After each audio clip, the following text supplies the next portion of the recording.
Magandang umaga po, mga kapatid. Ito na naman po si Aling Marie, si Nanay Marie, si Ate Marie, si Tita Marie, at ang inyong kakampi. Magandang umaga po. Napanood niyo po siguro na inamin na ni Sec Remulla na siya nagbigay ng clearance para isurrender na si Duterte sa ICC. Alam niyo po, yung ginawa ni Sec Remulla is isang tama lang. Trabaho niya yun. Nasa justice siya. Hindi po pwedeng ipakita ng isang nasa hustisya na ang DOJ na siya ay isang konsentidor sa berdugo. Kaya ang ginagawa ni Amy Marcos at ni Bato de la Rosa na pambubuli, pambubwisit, no? Mga pasikat, no? Pagyayabang. Sabihin nila doon sa isang tao na sinungaling. Sila nga yung mga sinungaling, di ba? Kaya tama lang ginawa ni Sec Remulla. Tama lang na isurrender niya ang isang kriminal. Ano mangyayari kapag hindi ginawa ni Sec Remulla ang kanyang trabaho?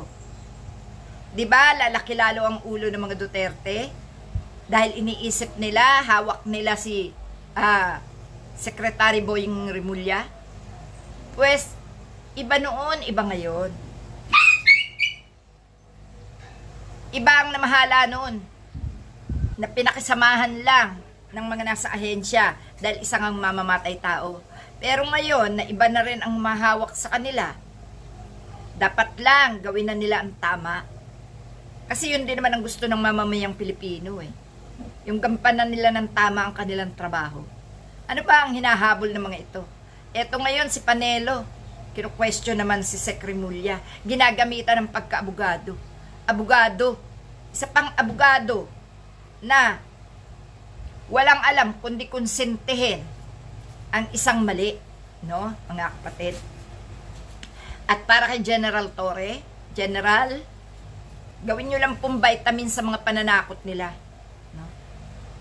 Kasi kung magpapatakot po kayo dyan, paano na po ang taong bayan umaasa sa inyo? Sa inyo nila Secretary Remulla, DOJ Secretary Remulla, DILG Secretary John Vic Remulla, General Torre, lahat ng generals na nasa tama. Salamat po sa inyo. Dahil yan po ang pinaka-the best nyong nagagawa para sa aming lahat. Ang bigyan kami ng seguridad, ang bigyan kami ng proteksyon laban dyan sa mga berdugo na yan. Si Armandin Vlogcaster, binabantaan na rin, no? Pag ang tao ay tinakot ng tinakot at tahimik lang naman, hindi nagbabanta at hindi sumasagot sa mga pananakot at tuloy lang ang pakipaglaban, yan ang katakutan nila, no? At si Erwin Espinosa, pinaulanan ng bala. Gusto igaya sa kanyang ama. Bagamat yung tao, kumanta man ng mga katarantaduhan ng mga Duterte side, sino pa ba ang gagawa niyan? May gagawa pa ba niyan? Pinakamabigat na testigo si Espinosa dahil ang kanyang ama ay pinatay din sa panahon ni Duterte. Diba? Yung mga kahabag-habag na pinagpapatay at inaakusahan ni Duterte na kriminal o mayroong nilabag sa batas, hindi dapat pinapatay. Kitang-kita dyan sa mga pagpatay na yan, na sila ay guilty, sila ay may tinatago na mabubulgar, sila ay mayroong mga katiwalian na ginagawa na ayaw nilang mabulgar. Marami ang nakakaalam sa mga ginagawa ni Duterte na tumatahimik lang ang bibig. No? Kayong mga nananahimik sa ginagawa ni Duterte, ilantad nyo na. Dahil kapag kayo nagpakita ng takot, lalo kayong tatakutin. Gawin nyo na lang vitamin sa mga pananakot nila. Hindi naman nagtatagal ang kasamaan. Patayin nila kayo, manatili kayong buhay, magbabayad pa rin sila. Wala pong tumatagal sa hustisya ng Panginoon. Lahat yan ay pagbabayaran. Kaya ikaw, Kerwin, magpalakas ka. Alamin mo kung sino nasa likod ng gustong pumatay sa iyo. Ganon din si Arman din. Brother, makatatag ka. Ganyan talaga. Wala silang alam kundi manakot para wag magsalita. Tama lang yung ginagawa mo. Huwag mong katakutan ng kahit sino sa mga tao ni Duterte. Tama, marami silang pera, marami silang pambayad sa pagpapatay.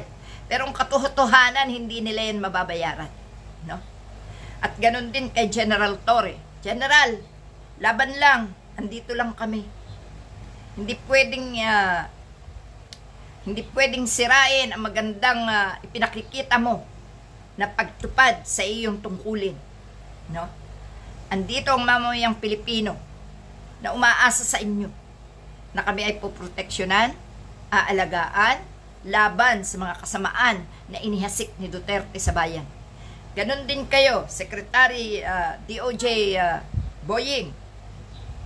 Sa ngayon po, bumalik ang tiwala ng tao sa iyo. Okay lang po yan. Pabayaan nyo yan si Bato at si Amy. Pag pinatawag po kayo ulit, huwag nyo na po sundin. Tama naman mga bullied yan. Mga bully yan. At sila yung number 1 mga sinwaling. Kaya huwag nyo po yan katatakutan yung mga ganyang klase. At kahit anong sabihin lang demanda, magdemanda sila sa hangin. E po, kinampanin nyo, tungkulin nyo. Karapatan nyo yun. No? Kahit sila ang naka-assign dyan, maliban na lang kung talagang sila'y konsentidor sa mamamatay tao. Hindi nila gagawing isurrender yan kung saan nakademanda yan. Hindi naman Pilipinas to Bakit ba sila dito nagwawala? Ay hindi naman ICC tong Pilipinas Bakit dito sila nagwawala? Doon sila, pumunta sila sa ICC, sugurin nila yung ICC. Kung matatapang sila, kung matatalino sila, sumugod sila sa ICC at ang ICC, ang banatan nila ng banatan doon. Yun ang guluhin nila, huwag ang Pilipinas dahil nadadamay ang mga mamamayang Pilipino sa kanilang mga panggugulo. Ang ingay-ingay nila, nakakarinde, nakakabwisit na. Wala na po silang ibang magawa. Sa halip na hinaharap na nila ang kanilang mga obligasyon sa gobyerno, yung mga gawain nila, sinuswelduhan sila, bagkus, lumulustay pa sila ng pera sa mga walang kapararakang reklamo. Di po? Yan po, pakatandaan natin. Yung ginagawang yan ni Amy Marcos. No? Kapatid niya, nakaupo, pero wala siyang modo. Salamat po, mga kapatid.